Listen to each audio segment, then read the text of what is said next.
stacker crane shock, conventional shock, with an external piston accumulator. So the oil from the shock goes into the bottom of the accumulator. It's charged with nitrogen at 30 psi or 2 bar on top of the floating piston.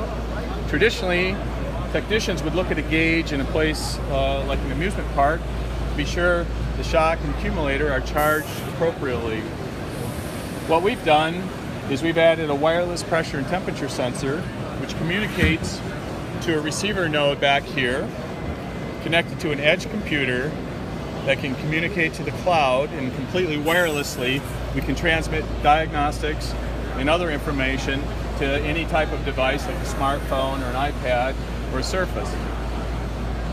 Now currently we're simulating, because we can't hit the shock very easily here, we have an air compressor inside, and we charge the shock and the accumulator in the system to the standard pressure of about 30 psi. Then we reduce it to about 20 to 25 psi, setting a yellow alert, and we'll get a message out to the device alerting a technician that the system needs attention.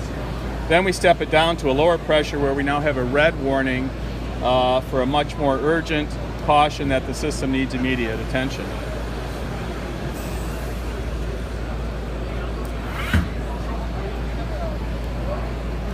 The second mode we run here is we can take the system to a higher pressure, simulating that the shock is activated in the application.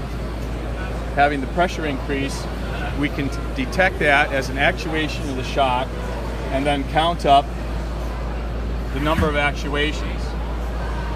You'll see here shortly we'll get a pressure rise,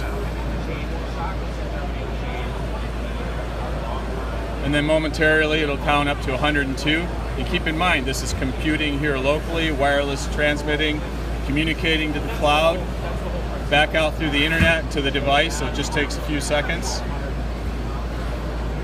Now, if we take the number of cycles that the shock experiences in life, combine it with the temperature from the sensor over here, we can make a lifetime model that's very similar to an oil life monitor in your automobile.